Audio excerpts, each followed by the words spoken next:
सुविधाएं किसी भी इंसान को कामयाब होने में बहुत ज़्यादा मदद करती है, लेकिन साथ ही साथ अगर सुविधा का गलत इस्तेमाल किया जाए तो वो आपकी बर्बादी का भी कारण हो सकता है। और इसका सबसे बड़ा उदाहरण है ग्रो जैसे ऐप। ग्रो, 5 पैसा, अपस्टॉक, एंजल वन, धन, फायर्स और भी बहुत सारे ऐप जो आपको ऑनलाइन इन्वेस्टिंग, म्यूचुअल फंड और ट्रेडिंग करने का मौका देते हैं। वो आपके पैसे को सही तरीके से संभाल करके इन्वेस्ट करने का दावा करते हैं, लेकिन ये इसका असर आप पे उल्टा हो रहा है। वो आपके पैसे ज़्यादा से ज़्यादा बर्बाद कर रहे हैं। कंपनियां ही बर्बाद कर रही हैं, इसलिए क्योंकि वो आपको आसानी से ट्रेडिंग करने का मौका दे रही है। वो आसानी से आपको म्यूचुअल फंड में जो भी उतार चढ़ाव डेली का हो रहा है वो देखने में मदद कर रही हैं। आपने जो स्टॉक में पैसे लगाए हैं उसको वॉच करने में मदद दे रही है। तो ये ऐप सारे गलत नहीं है, लेकिन जो ऐप है ना उसका जो हम लोग इतना ज़्यादा इस्तेमाल कर रहे हैं ये गलत है। प्लेन का आविष्कार बहुत अच्छा हुआ है, ये आपको एक जगह से दूसरे जगह आसानी से और तेज़ी से पहुंचा देती है, लेकिन उसका अगर आप गलत इस्तेमाल करते हैं तो वो 9/11 जैसा हादसा भी कर सकता है। तो दोस्तों, आपको ये बातें अटपटी लग रही होंगी, लेकिन आजकल जो इन्वेस्टर हैं, रिटेलर इन्वेस्टर हैं, उनका हाल 9/11 के जैसा ही हो गया है। अभी धन, ग्रो, एंजल वन, ये सारे जो ऐप हैं वो सीधे रिटेलर्स के फाइनेंशियल कंडीशन पे जा करके टकरा रहे हैं और वो पूरी तरह से बर्बाद कर रहे हैं रिटेलर को। तो मेरा ये सुझाव है कि सबसे पहले इन सभी ऐप्स को आपको अनइंस्टॉल कर देना चाहिए और उसके बाद जो भी आप इन्वेस्ट करना चाहते हैं उसके लिए एजेंट पकड़िए और पूरा का पूरा नॉलेज लीजिए और उसमें इन्वेस्ट करिए। इन्वेस्ट करने के बाद आपको महीने में एक बार उसका रिपोर्ट देखना है और उस पर निर्णय लेना है। अगर आप डेली जो अपडेट देखते रहते हैं कि अभी स्टॉक में क्या हो रहा है, कितने पैसे ऊपर गए, कितने पैसे नीचे गए, आपने जो म्यूचुअल फंड में इन्वेस्ट किया है उसके कितने भाव चल रहे हैं, और साथ ही साथ आपको जो फ्यूचर एंड ऑप्शन का भी चस्का लगा है वो आपको बर्बादी के कगार पे पहुंचा रहा है। मेरे एक बहुत करीबी हैं जिन्होंने अपने पोर्टफोलियो के 1 साल के इन्वेस्टमेंट जर्नी का स्क्रीनशॉट शेयर किया है। उसमें साफ साफ दिख रहा है कि उन्होंने 1 साल में लगभग 4,20,000 रुपये का नुकसान किया है और उसमें बहुत बड़ा अमाउंट चार्जेस है। लगभग 90,000 से 1 लाख रुपये तक सिर्फ चार्जेस कटे हैं और वो चार्जेस का फ़ायदा किसे हुआ है? इन जैसे ऐप्स का हुआ है।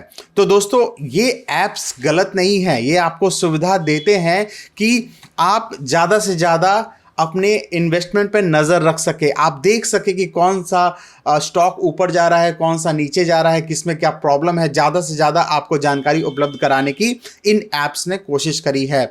और म्यूचुअल फंड पे भी आप नज़र रखें, कौन सा म्यूचुअल फंड ज़्यादा अच्छा है, कौन सा ज़्यादा रिटर्न दे रहा है, कौन सा कम दे रहा है। वो सारी फैसिलिटी इन्होंने दी है, लेकिन इतना आसान कर दिया है ना कि आप एक क्लिक में इस फंड से उस फंड में स्विच कर सकते हैं। आप एक क्लिक में ढेर सारे ऑप्शंस खरीद सकते हैं और फ्यूचर खरीद सकते हैं और बेच भी सकते हैं।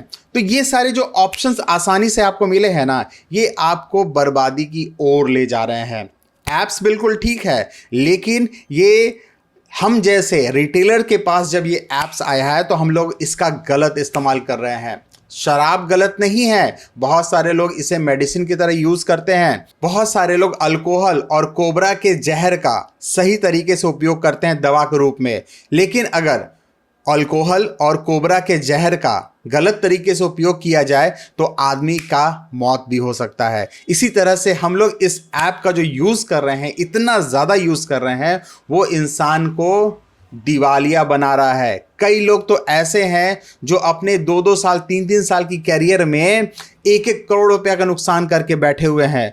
कई बार उनको सुसाइडल थॉट आए हैं, लेकिन वो किसी तरीके से बच गए, उनकी फैमिली ने सपोर्ट किया और वो बच गए। लेकिन ऐसा सबके साथ नहीं हो रहा है। तो दोस्तों देखिए, 100 में से 95 लोग अपना पूरा का पूरा नुकसान कर रहे हैं, मिनिमम 50,000 रुपये।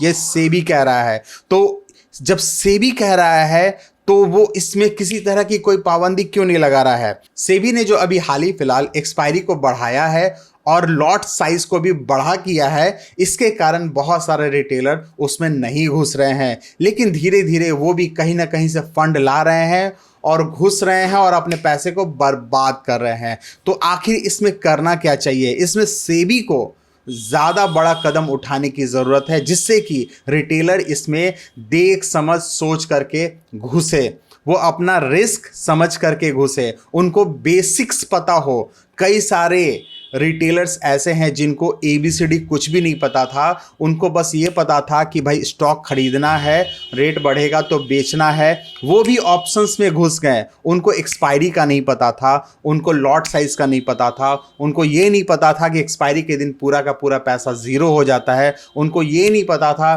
कि अगर किसी दिन स्पाइक आएगा तो कैसे आएगा, और ₹1 का चीज़ ₹100 और ₹100 का चीज़ ज़ीरो कैसे हो जाता है। ये सारी चीज़ें उन्हें पता नहीं थी। वो कभी स्टॉक के ऑप्शंस में घुस जाते थे, कभी इंडेक्स के ऑप्शंस में घुस जाते थे। वो रेगुलर कुछ ना कुछ ट्राई करते रहते हैं। उनका तो नॉलेज कुछ था नहीं, उन्हें तो कुछ पता ही नहीं था कि आखिर ये चीज़ें होती क्या है। उन्हें बस लगा कि पैसे लगा देने हैं और ग्रीन कैंडल मतलब प्रॉफिट और रेड कैंडल मतलब नुकसान। तो उन्हें स्टॉप लॉस तक नहीं पता था, बहुत सारी बेसिक चीज़ें नहीं पता थी, कब एंट्री करना है, कब एग्जिट करना है। वो एक नशे की तरह इसमें लग पड़े थे। कभी बाई चांस उन्हें बहुत ज़्यादा प्रॉफिट हो जाता था, लेकिन बदकिस्मती से उनका कई बार पूरा का पूरा पूंजी डूब जाता था। तो मेरा ये कहना है कि सेबी को इसमें बहुत बड़ा एक्शन लेने की ज़रूरत है। एक कोर्स बनाना चाहिए, बेसिक कोर्स, जिसे अटेंड किए बिना कोई भी रिटेलर किसी भी तरीके का ऑप्शंस में ट्रेड नहीं कर सके, कोई भी फ्यूचर एंड ऑप्शन का कुछ भी परचेज नहीं कर सके। उसमें एक मिनिमम आपको वो फंड डालना है कि आपको इससे कम अगर पैसा है तो आपको इसमें एंट्री नहीं मिलेगी, और अगर आपने इतना लॉस कर लिया है तो भी आपको एंट्री नहीं मिलेगी। दोस्तों, पिछले 6 से 8 महीने में मार्केट 40% तक गिरा है और आपका पूरा का पूरा कैपिटल साफ हो गया। लेकिन यही ट्रेडिंग एप्स वालों की रेवेन्यू आप देख लीजिए, लगभग 200 से 300% सालाना दर से ये बढ़ते जा रहे हैं। एक एक रिटेल ट्रेडर एक दिन में 100 ट्रेड कर रहा है, और वो 100 ट्रेड में लगभग 2000 से लेके 2500 रुपए तक का सिर्फ और सिर्फ चार्जेस पे कर रहा है। मैक्सिमम रिटेलर लोन लेकर के, अपना गोल्ड बेच करके, जमीन बेच करके, अपनी जमा पूंजी को बर्बाद कर करके ट्रेड कर रहे हैं, सिर्फ एक चांस में कि बस वो एक चांस मिल जाए और मैं बन जाऊंगा करोड़पति। लेकिन कईयों को प्रॉफिट आने के बाद भी फिर चस्का ऐसा लगा है कि वो ट्रेड में घुसे रहते हैं और अपना पूरा का पूरा कैपिटल डुबा करके ही मानते हैं। तो मैं ये नहीं कह रहा हूं कि ये ऐप सारे गलत हैं, लेकिन सेबी को उपाय लगाने की ज़रूरत है जिससे कि रिटेलर के पैसे बचे, वो अपना ज़्यादा से ज़्यादा कैपिटल को बर्बाद नहीं करे।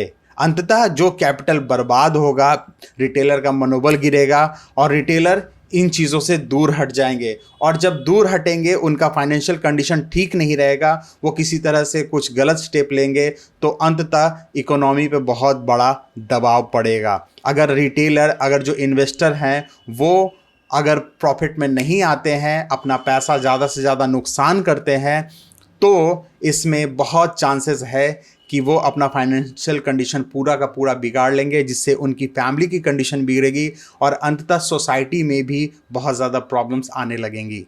इन ऐप्स के द्वारा ट्रेड करने वाले दोस्तों, एक बात मुझे बताइएगा, अगर आप इस ऐप्स को डाउनलोड नहीं किए होते और उसका यूज़ नहीं कर रहे होते तो क्या आपके उतने सारे पैसे डूबते?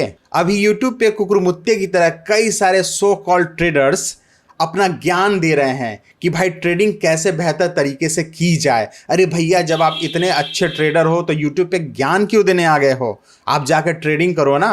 आपने करोड़ों कमाए हैं, लाखों कमाए हैं, तो आपको ये ज्ञान देने की ज़रूरत क्यों पड़ गई? वो इसलिए पड़ गई कि वो इसका प्रेशर हैंडल नहीं कर सके, और उनको लगता है कि भाई जो नॉलेज है उसको शेयर किया जाए, ज़्यादा से ज़्यादा लोगों से धन, ग्रो, एंजल ऐप इंस्टॉल कराया जाए और उसके बदले एफिलिएटेड में कमाई की जाए। कई सारे लोग मोटी मोटी फीस दे करके ऐसे गेस्ट को बुलाते हैं और अपना पॉडकास्ट चलाते हैं। तो इसका सॉल्यूशन क्या है दोस्तों? आप ऐसे ऐप्स का उपयोग अपना नॉलेज बढ़ाने में लगाइए।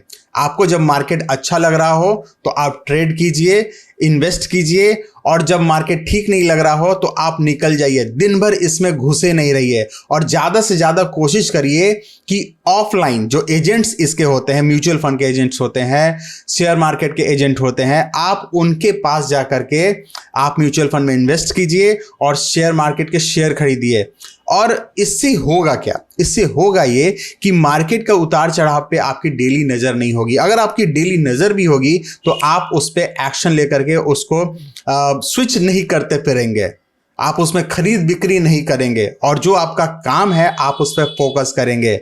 हर किसी के पास कोई ना कोई काम होता है जिसमें वो एक्सपर्ट होता है, लेकिन उसको लगता है कि भाई एक बार 10-20 हज़ार 50,000 लाख रुपया कमा लिया तो वो बहुत बड़ा जानकार होता है। वो 10-20-50 लाख रुपया नहीं, वो सारे के सारे पैसे, पूंजी, आपके घर की सुख शांति सब चली जाएगी।